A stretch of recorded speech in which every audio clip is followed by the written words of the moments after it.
There's a SEC network bracket right now that's been published by Arky Shea, at Arky Shea, that has our guy Cole Cubelic going up against Tom Hart as far as SEC network personalities right now in the final.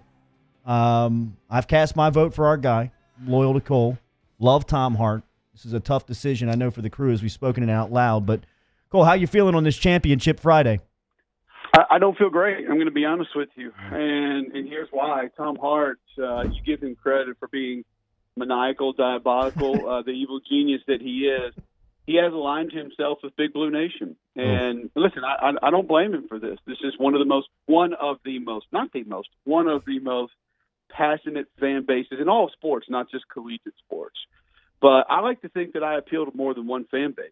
And Tom Hart's going to align himself with one individual fan base. You will see him tweet out today, once this poll is released, before 9:30 this morning, how can Big Blue Nation not vote for me? I need Big Blue Nation to support me. Big Blue Nation get behind me. I know Big Blue Nation wants me to win. You'll see that come from him. Okay. And you're talking about a guy that proclaims himself as being the mayor of Lexington. Wow. He'll tell you that there's a steakhouse in downtown Lexington that's his favorite place to eat on the road in the SEC. He makes no bones about that. He's aligned himself with Matt Jones, a very popular radio host there in the state of Kentucky, and says that it's his favorite radio host of all SEC stops that he likes to go to. Wow. So, screw you, Tom. Listen, I would just like to remind folks that I was talking about Lloyd Cushenberry and Joe Burrow early in the season. I'd like to remind folks about when I was there and we were talking about what we saw with that offense and how different it was and how great it was going to be, and nobody still believed us. I'd like to remind folks talking about that defensive line, Rashard Lawrence and Caleb on Chase on. I'd like to remind folks of me being there for the Joe Moore Award presentation. I'd like to remind folks for me defending LSU heading into the playoffs, congratulating and discussing all the accomplishments of LSU football after they won the national championship, bringing up the debate of Joe Burrow having the greatest individual season all time, actually entering the conversation of was this the best college football team ever assembled and the most accomplished college football team in the history of the sport. So LSU fans, when you see this poll come out a little bit later today, I want you to remember those things. Do you want them to remember Cubelet 2020? Do you want them to remember smoking cigars in Tiger Stadium?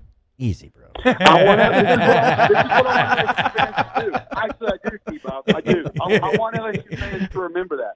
And I want LSU fans to remember the curse that I placed on the Auburn football team. Yeah, see, exactly. What a spin. What a spin. Home games for the last 21 years in Tiger Stadium against Auburn. Oh, man. Cole Cubelic, our guy. Go out there. Support him on the poll. We'll tweet it out from our accounts, the show accounts, Cole. You have our support 110%. I see you've gotten very active during this quarantine. Besides working out, how else are you? What are you filling your time with, man? How are you scratching your entertainment itches? So the entertainment part, honestly, it's just kids. Really, it's a lot of kids Straight stuff. Up. Multiple walks. And earlier this week, I don't know how we didn't figure this out before, but we remembered that we have one of those little, like, tow-behind carts on a bicycle for the kids. Oh, nice. And so we busted that thing out. And unfortunately, we live on a pretty big hill. And it's been a good news, bad news situation for me because my kids are up to like 2 or 3 bike rides that they're asking for a day. When you got to battle multiple big hills while you're pulling 85, 90 pounds of children around, not the best thing for your quads after you've knocked out a few Peloton workouts. But, we're trying to get that going. We're trying to keep it alive. Hanging out in the backyard, picnics, bouncy house in the backyard. I mean, just being around them has been really cool. And I understand this is very difficult for a lot of people. I'm not trying to make light of the situation at all. Not one single bit. We fully respect it and we fully understand that there's a lot of people that have it a lot worse than we do. But I'm trying to find the positives in the hand that I've been dealt, and being able to work from home, which my station has asked me to do, which gives me more time around my family. We're due in 3 weeks. So this is you guys. The reason Me too. I was on. Well, you're having a kid in 3 weeks? You're having a kid in 3 weeks? We got a baby due on the 23rd. Oh, nice. I got a baby due on 4/20. Let's go. Yeah. So hopefully your significant other is less nervous than mine after reading some of the news. We've had to turn. No, they're terrified. We're terrified of getting separated from the newborn. It's why I'm in like full quarantine and wearing mask and gloves. If I have to go to the store, I strip down as soon as I enter. I spray down everything. Yeah, full quarantine. I'm exactly the same, and I don't think our biggest fear right now is necessarily separation from the baby. I don't think we've thought that far out. It's me not being able to be there. She read a couple articles about some women in New York that have had to deliver and their spouses haven't been there. And a friend of ours in Memphis said that their doctor told them that they need to be prepared for the spouse to not be there. And I'm just like, give me a damn full hazmat suit. Suit me up in whatever you need me to. Just let me in the room. Like I'm going to be in the room. We'll figure this out somehow, some way. But that's sort of our biggest concern. But I was supposed to be doing XFL this entire time, and we were going to have 1 week off before the baby was due. And now, we're going to have 5-6 weeks to be together as a family of 4 before this baby arrives. So, I mean, that's actually been a gigantic blessing in disguise just for my particular situation. I got my Battlehawk shirt on right now, Cole. I'm still repping the XFL. Saw a picture earlier. Yeah, unlike these bums that I work with who have completely bailed. Speaking of bums, Landry Jones. Yeah, the Saints, though, hey, Sheesh. You know who's not a bum, though? P.J. Walker. And now he's getting another shot in the league, teaming back up with Matt Rule over there at Carolina. But the Saints also got that Roughnecks cornerback. What's his name, Rivs? What?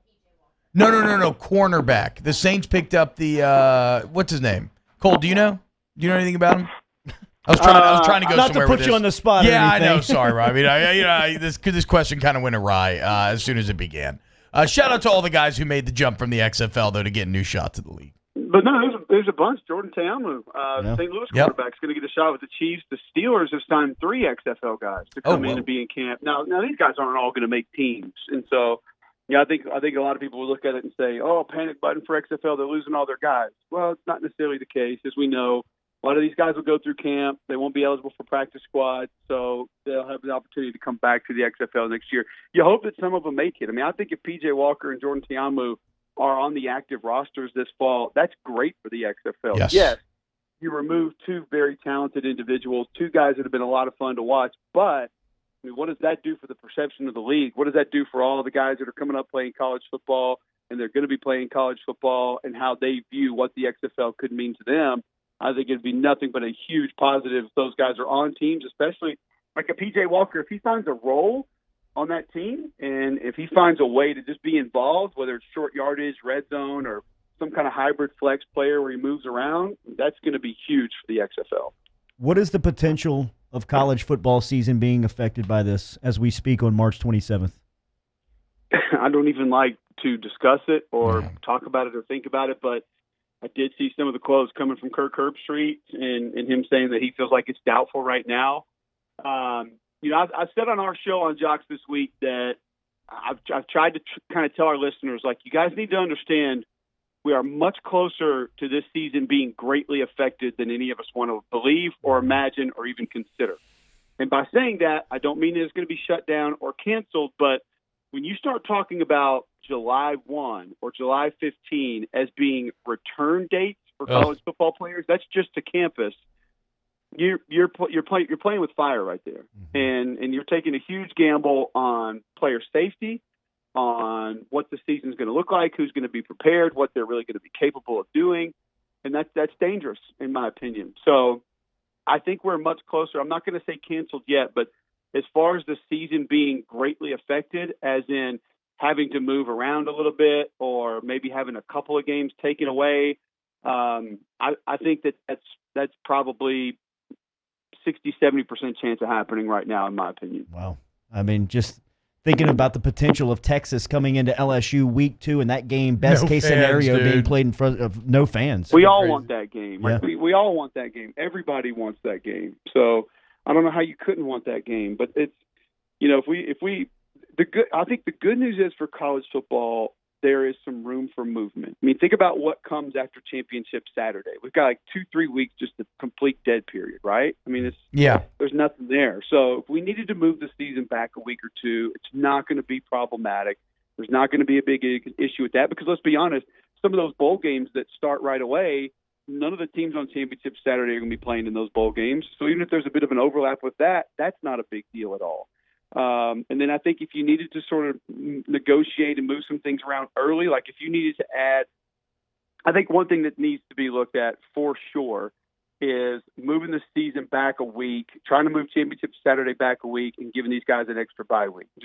That should probably be permanent, but if you can make that happen, especially this year with the lack of contact that's going to be taking place before these guys go play a season, that's something that should happen. So if you want to add a week or two to fall camp, get these guys in, then you got to regulate, okay, you can only go full pads once every 3 days. You have to have a day off once every 3 days. You're going to do a lot of those different things, but still, guys need to get acclimated for a college football season. That has not been happening the last 4 or 5 years anyway, just because the amount of contact that's allowed or not allowed before the season actually begins. I mean, most of these players are using weeks 1 through 4 to actually get in football shape because they're not able to do it in the spring and in the fall anymore. So with that being as limited as it is, then you start to spin into, okay, if we're going to have a season that lacks physicality compared to the last 5 or 10, who does that favor? Does that favor Big 12 teams? Does that favor a Clemson team?